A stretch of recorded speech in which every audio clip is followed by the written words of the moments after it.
이제 말씀 같이 보겠습니다. 오늘 우리에게 주신 하나님의 말씀은 사무엘상 16장 14절에서 23절까지의 말씀입니다. 사무엘상 16장 14절에서 24절까지의 말씀, 이 말씀을 가지고 다윗이 왕으로서 한 첫 번째 일, 다윗이 왕으로서 한 첫 번째 일이라는 제목으로 말씀 전해드릴 건데요. 먼저 본문을 저와 여러분이 같이 읽도록 하겠습니다. 준비되셨습니까? 예, 시작. 여호와의 영이 사울에게서 떠나고 여호와께서 부리시는 악령이 그를 번뇌하게 한지라. 사울의 신하들이 그에게 이르되 보소서 하나님께서 부리시는 악령이 왕을 번뇌하게 하온즉 원하건대 우리 주께서는 당신 앞에서 모시는 신하들에게 명령하여 수금을 잘 타는 사람을 구하게 하소서. 하나님께서 부리시는 악령이 왕에게 이를 때에 그가 손으로 타면 왕이 나으시리이다 하는지라. 사울이 신하에게 이르되 나를 위하여 잘 타는 사람을 구하여 내게로 데려오라 하니 소년 중 한 사람이 대답하여 이르되 내가 베들레헴 사람 이새의 아들을 본즉 수금을 탈 줄 알고 용기와 무용과 구변이 있는 준수한 자라. 여호와께서 그와 함께 계시더이다 하더라. 사울이 이에 전령들을 이새에게 보내어 이르되 양치는 내 아들 다윗을 내게로 보내라 하매 이새가 떡과 한 가죽 부대의 포도주와 염소 새끼를 나귀에 실리고 그의 아들 다윗을 시켜 사울에게 보내니 다윗이 사울에게 이르러 그 앞에 모셔 서매 사울이 그를 크게 사랑하여 자기의 무기를 드는 자로 삼고 또 사울이 이새에게 사람을 보내어 이르되 원하건대 다윗을 내 앞에 모셔 서게 하라. 그가 내게 은총을 얻었느니라 하니라. 하나님께서 부리시는 악령이 사울에게 이를 때에 다윗이 수금을 들고 와서 손으로 탄즉 사울이 상쾌하여 낫고 악령이 그에게서 떠나더라. 아멘. 우리는 직장에서 어떤 직분을 맡아서 일을 시작할 때 제일 처음으로 하는 일이 있습니다. 어떤 일이냐에 따라 또 어떤 직분이냐에 따라서 아마 그 일은 다 다를 건데요. 여러분이 직장에서 처음 한 일은 무엇입니까? 저는요, 업무 지침을 통째로 다 읽는 것이었습니다. 전체적인 업무와 또 그 일의 순서, 진행 방법, 또 목적 이런 것들을 잘 알게 하기 위한 것이었다고 하는데요. 근데요, 지금 우리가 보고 있는 사무엘 상하의 주인공 다윗은 왕이 되어서 어떤 일을 제일 먼저 했을까요? 그리고 왜 그 일부터 시작해야 했을까요? 오늘 본문으로 알아보도록 하겠습니다. 하나님께서는 이새의 아들들 중 막내인 다윗에게 기름을 부어서 이스라엘의 왕으로 삼으셨습니다. 하나님께서는 다윗의 용모나 키를 보고 그를 선택하신 것이 아닙니다. 그의 중심을 보고 선택하셨죠. 왜냐하면 하나님을 향하여 바르게 서 있는 사람이라야 하나님과 마음이 하나가 되어서 하나님께 순종하며 하나님과 기쁘게 동역할 수 있기 때문입니다. 그리고 그것은 하나님께 매우 중요했습니다. 왜냐하면 하나님 나라 이스라엘을 이 세상 모든 나라가 부러워하는 모델 나라, 정의와 공의가 강같이 흐르는 나라, 모두가 공평하게 잘 먹고 잘 사는 나라로 만들어야 했기 때문입니다. 그래야 세상 사람들이 하나님과 그 나라를 흠모하여 그 백성이 되기를 소원할 것이 아닙니까? 그래야 그들도 구원을 받을 것이 아니냐는 말이죠.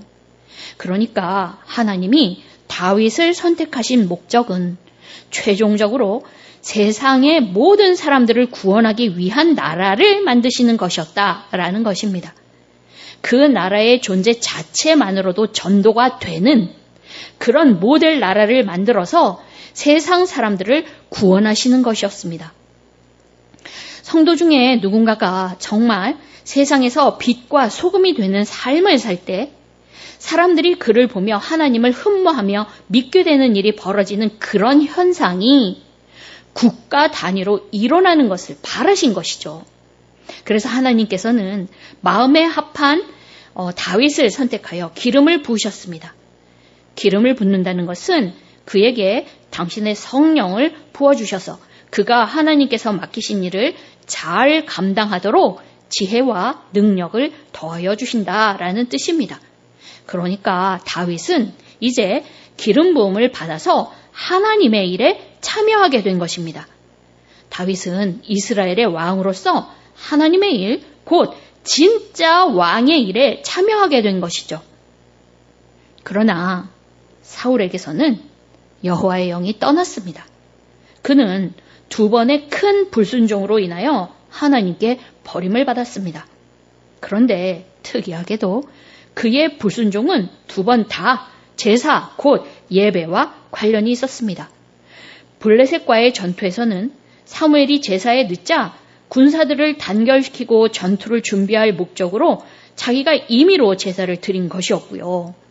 아말렉과의 전투에서는 하나님께 제사 드릴 제물로 적합하다면서 진멸했어야 마땅할 가축들을 살려둔 것입니다. 이것은 겉으로 보기에 군 사령관으로서의 적합한 행동이었고 하나님을 향한 신앙심으로 보입니다.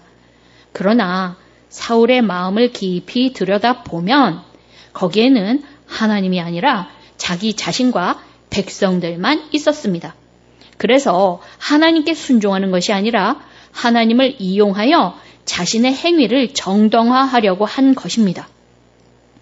그러나 중심을 보시는 하나님께서는 결코 사람에게 이용당하시는 분이 아니시고 또 당신의 주권을 포기하시는 분도 아니십니다. 그래서 하나님은 당신의 주권을 인정하지 않는 사울을 버리신 것입니다. 본문 14절을 보면 여호와의 영이 사울에게서 떠나고 여호와께서 부리시는 악령이 그를 번뇌하게 한지라 했습니다. 우리는요, 이 말씀이 참 껄끄럽지 않습니까? 아니, 하나님께서 악한 영을 부려서 사람을 괴롭게 하신단 말이야? 하는 생각이 들기 때문입니다. 하나님은 선하신 분이니 그런 일은 하지 않으실 거라는 생각이 우리에게 있다는 것이죠. 그러나 이 말씀을 하나님의 허용이라는 측면에서 보면 우리의 의문이 매끄럽게 해소가 됩니다. 사울이 왕으로 선택되었을 때 하나님은 그가 왕으로서의 일을 잘 해낼 수 있도록 당신의 영을 부어주셨습니다. 그러나 그가 반역적인 불순종으로 하나님께 버림을 받아서 더 이상 왕이 아니게 되었을 때 하나님께서는 당신의 영을 그에게서 거두어 가신 것입니다. 그러나 인간은 절대 영적으로 중립일 수 없습니다. 하나님 또는 마귀 중에 반드시 하나에 속할 수밖에 없는 존재다라는 것입니다. 세상에 죄를 두려운 선악과 사건부터가 그렇지 않습니까? 하나님의 말씀을 신뢰하고 따를 것인가? 아니면 사탄의 말을 신뢰하고 따를 것인가? 둘 중에 하나를 선택했어야 했다라는 것입니다. 그리고 예수님께서도 누가복음 11장에서 귀신 들려 눈 멀고 말 못하는 그런 사람을 고쳐주시고는 당신을 바알세우브를 힘입어 귀신을 쫓아냈다고 모함하는 자들에게 무엇이라 말씀하셨나요?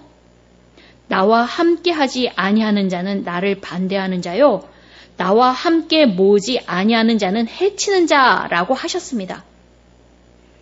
예수님께 대한 중립적인 태도는 있을 수 없다라는 것입니다. 하나님의 나라와 사탄의 나라 사이에 중립은 없습니다. 반드시 어느 하나에 속하게 된다라는 것이죠. 그런데 사탄은 하나님을 적대함으로 당연히 하나님의 피조물인 사람도 적대합니다. 그래서 어떻게 하든지 사람을 괴롭히고 파괴하고 그렇게 하기 위해서 호시탐탐 기회를 노린다라는 거죠. 사탄은요, 자기들이 하나님을 이길 수 없고 또 마침내 하나님 손에 심판을 받는다라는 것을 알고 있습니다. 그러나 그럼에도 불구하고 사람들 괴롭힘을 포기하지 않습니다. 그런데 사울에게서 하나님의 영이 떠난 것입니다. 그러니 사탄이 이 기회를 그냥 넘어갈 리 있겠습니까? 곧 악한 영으로 하여금 사울을 괴롭히도록 한 것이고요. 그때 하나님께서는 그것을 그렇게 하도록 허용하신 것입니다. 그것을 허용하심으로써 사울을 심판하신 것이죠. 사울은 자기 죄로 버려졌고 악한 영은 악한 본성대로 그에게 해를 끼친 것입니다. 이것이 사울에 대한 하나님의 심판의 방법이었다라는 것입니다. 이러한 심판의 예는 역사 속에서 얼마든지 찾아볼 수 있습니다. 열왕기의 역사 가운데에서 볼 수 있는 바와 같이 하나님께서는 아수르나 바벨론 같은 악한 세상의 권세를 사용하셔서 이스라엘을 심판하지 않으셨습니까? 그러므로 하나님께서 악한 영을 부리셔서 사울을 괴롭게 하셨다라는 14절의 말씀은 이러한 하나님의 통치와 심판을 포괄적으로 표현한 것입니다. 그러므로 이 말씀은 하나님의 선함에 아무런 영향을 끼치지 못하고 도리어 선하신 하나님은 또한 의로운 심판주다라는 것을 드러내는 것입니다. 하나님은 선함과 의로움으로써 세상을 다스리고 심판하시는 왕이십니다. 따라서 이 세상의 모든 것, 곧 축복과 저주, 선과 악이 하나님의 손에서 나옵니다.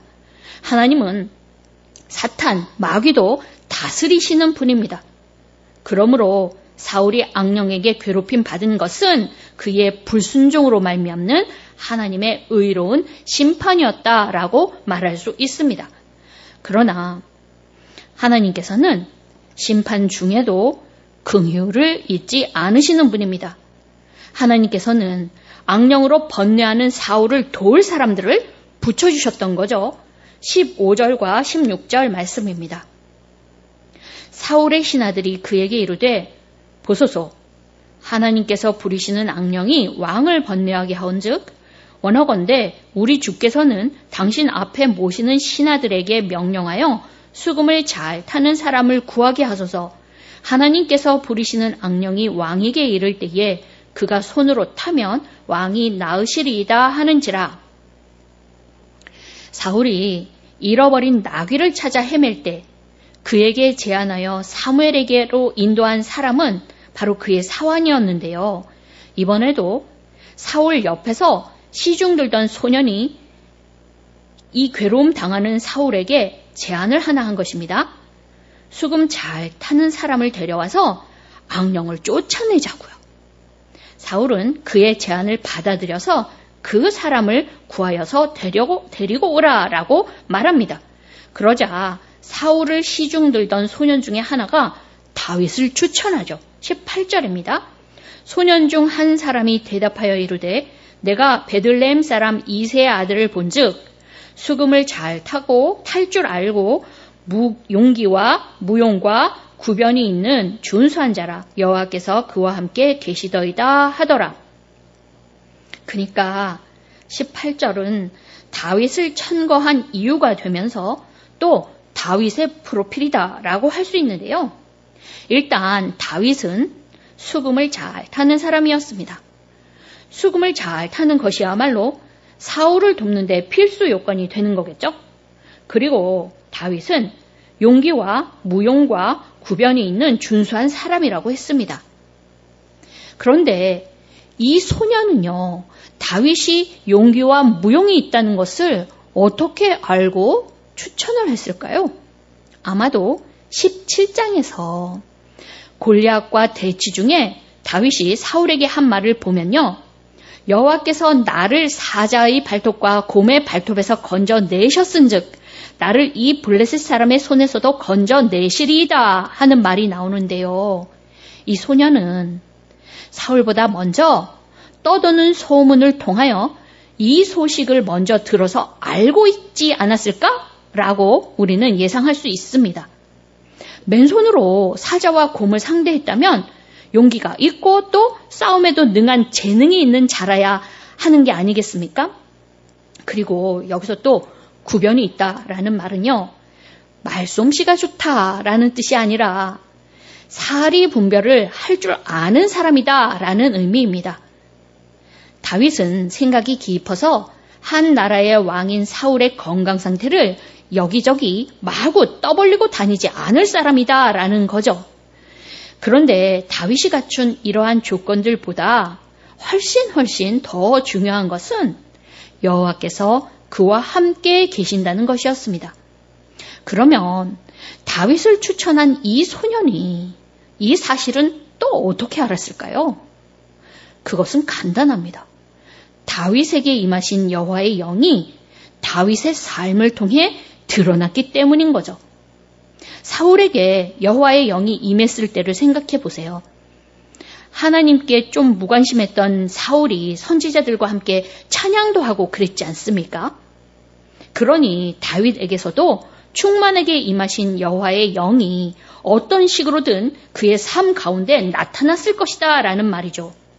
아마 양을 치다가 만난 사자와 곰을 맨손으로든 물맷돌로든 아무튼 그렇게 상대해서 혼자 물리칠 수 있었던 것도 바로 하나님의 영이 그와 함께 계셨기 때문이지 싶은데요. 아무튼 그래서 더욱 다윗은 사울을 괴롭히는 악령을 쫓아내기에 더욱 적합한 인물이었던 것입니다. 이에 사울은요, 다윗을 데려오라고 명령합니다. 그리고 이새는 사울의 명령을 받고 다윗의 손에 왕께 드릴 예물을 들려서 사울에게로 보냈습니다. 이렇게 하여 사울은 부지 중에 알지 못하는 중에 자기 대신 왕으로 기름 부음 받은 다윗을 자기 집, 자기 궁정에 끌어들이게 된 것인데요. 21절을 보니 다윗이 사울에게 이르러 그 앞에 모셔 섬에 사울이 그를 크게 사랑하여 자기의 무기를 드는 자로 삼고 라고 하였는데 그 앞에 모셔 섰다라는 것은 다윗이 공식적으로 업무를 시작했다라는 뜻입니다. 그런데 어찌나 그 업무를 잘했던지 사울이 다윗을 크게 사랑하여 자기의 무기를 드는 자, 곧 매우 신뢰하여 자기 가까이 두고 부리는 측근 신하로 삼았다라는 것입니다. 그리고 22절에서 보는 바와 같이 나중에 사울은 이새에게 사람을 보내 다윗을 아예 궁정에서 살게 해달라고 요청하기까지 하는데요. 그렇다면 다윗은 자기 업무를 어떻게 하였을까요? 어떻게 실행했을까요? 23절을 보면 하나님께서 부리시는 악령이 사울에게 이를 때에 다윗이 수금을 들고 와서 손으로 탄즉 사울이 상쾌하여 낫고 악령이 그에게서 떠나더라 했는데요. 우리는 시편 150편 중에 절반이나 되는 시를 다윗이 쓴 것을 볼 때에 또 그가 쓴 시가 모두 하나님을 찬양하고 그를 신뢰하는 내용임을 볼 때에 아마 사울이 악령에게 괴로움을 당할 때 다윗은 수금을 연주하며 찬양을 했지 않았을까? 쉽게 예상할 수 있는 것입니다.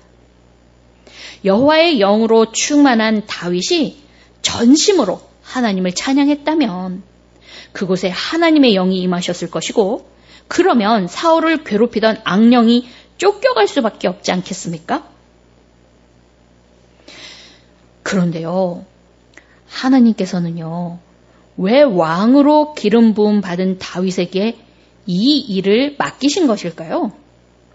겉으로 보면 하나님의 심판을 받아 악령으로 괴로운 사울을 긍휼하게 여기신 하나님의 선처다 이렇게 볼 수 있기도 하고요. 또 그렇게 함으로써 다윗이 정식으로 왕의 자리에 오를 때까지 사울이 국정을 돌볼 수 있게 하신 것이다 라고 볼 수 있기도 한데요. 또 어쩌면 하나님께서 사울에게 회개의 기회를 더 주셨다라고 볼 수 있기도 하겠죠. 그런데 진짜 이유는요, 그것이 왕으로서 다윗이 해야 할 일이었기 때문이었다라는 것입니다. 그러니까 사울에게서 악령을 쫓아내서 그를 혼돈과 번뇌 가운데서 건져내는 일이 다윗이 왕으로서 했던 첫 번째 업무였다라는 것입니다. 혼돈 가운데서 질서를 세우는 일, 그것은 왕의 일이었습니다. 생각해 보세요.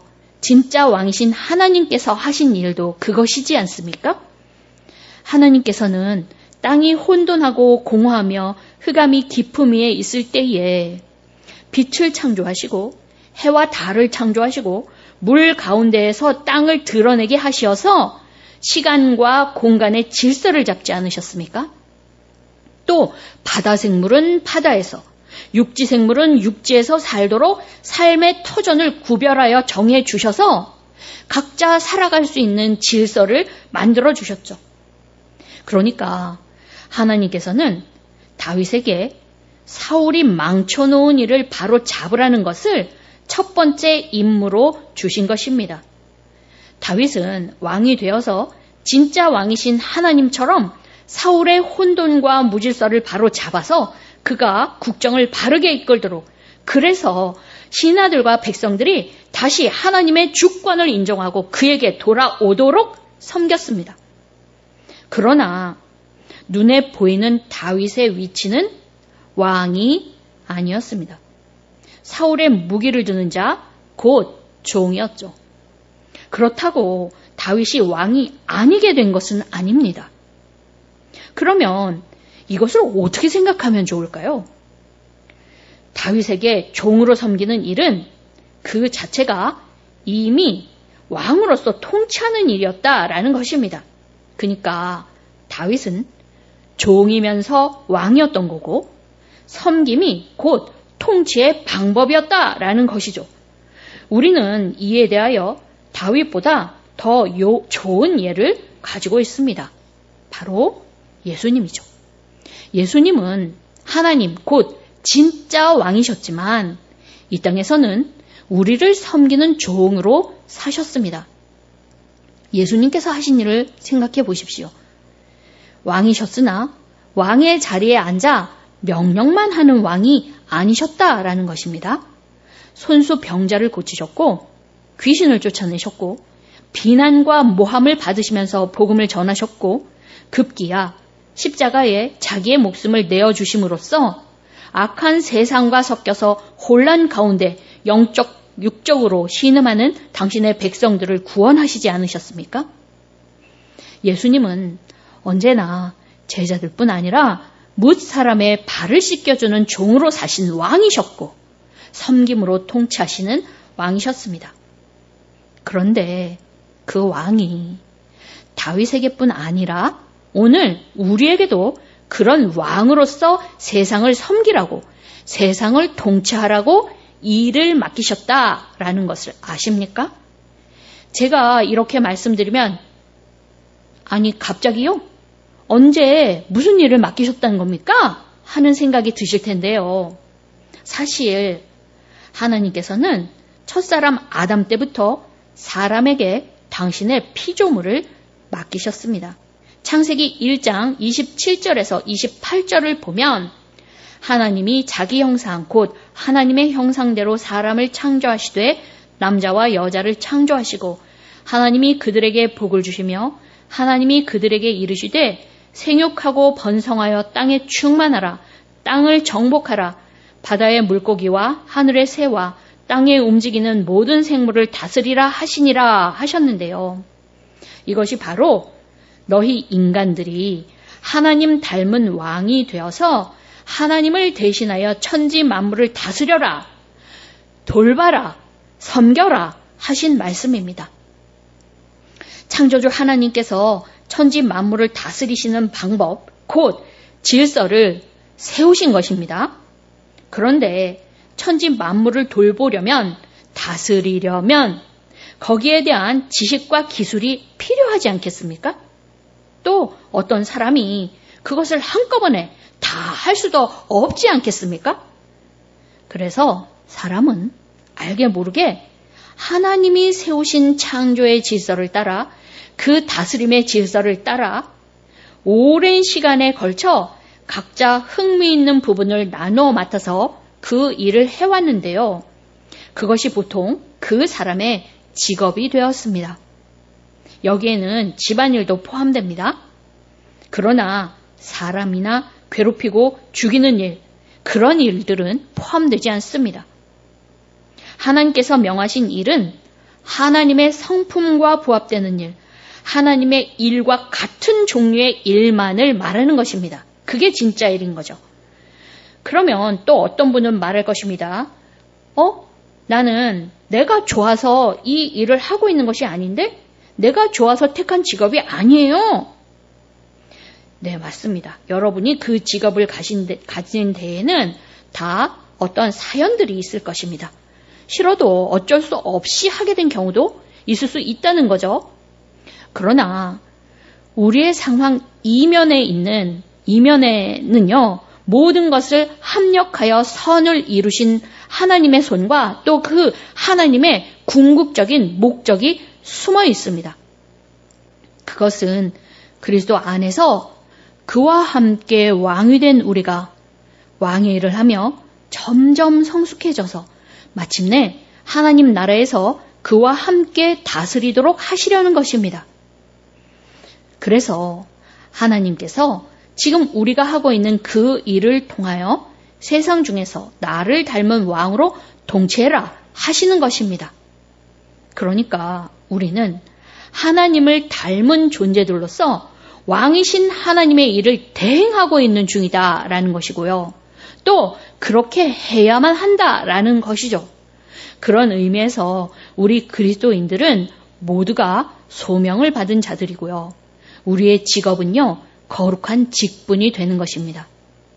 그러니 그 일을 할 때에 내 멋대로가 아니라 세상의 방법대로가 아니라 사랑과 공의의 하나님의 방법대로 잘 해야 되겠죠? 그래야만 하나님의 일이 되죠. 또 그래야만 그 일을 통해서 만물의 주인이신 하나님의 주권이 드러나죠. 그러므로 새생명교회 성도 여러분, 우리는 지금 우리가 하는 일이 하나님께서 우리에게 맡겨주신 이름을 깨닫고 사랑과 공의의 하나님의 방법대로 마음을 다하여 그 일을 해나가야 할 것입니다. 명령이 아닌 섬김의 방법으로 그렇게 통치해야 한다라는 것입니다. 그렇게 함으로써 창조주 하나님의 주권을 드러내며 어둡고 무질서한 세상 가운데에서 하나님의 질서를 세우고 그 나라를 확장해 나가며 마침내 주님 나라에서 주님과 같이 다스리는 저와 여러분이 다 되시기를 예수님의 이름으로 축원합니다. 함께 기도하겠습니다. 하나님 아버지, 저희를 그리스도 안에서 왕으로 세워주시고 왕으로서 이 세상을 섬기라 명하여 주시니 감사합니다. 다윗이 그랬고 예수님이 그러셨듯이 저희가 있는 그 자리에서 주님 맡기신 그 일을 사랑과 공의로서 또 겸손히 섬김으로써 잘 해나가기 원합니다. 비록 부족하고 연약하지만 내 안에 계신 성령님을 믿고 의지합니다. 저희들 주님 주신 거룩한 소명 잘 감당하여서 세상 중에서 주님의 주권과 영광을 드러내게 하시고 마침내 주님 나라에서 주님과 함께 다스리는 자들이 다 되게 하여 주시옵소서. 이 모든 말씀 예수님의 이름으로 기도합니다. 아멘.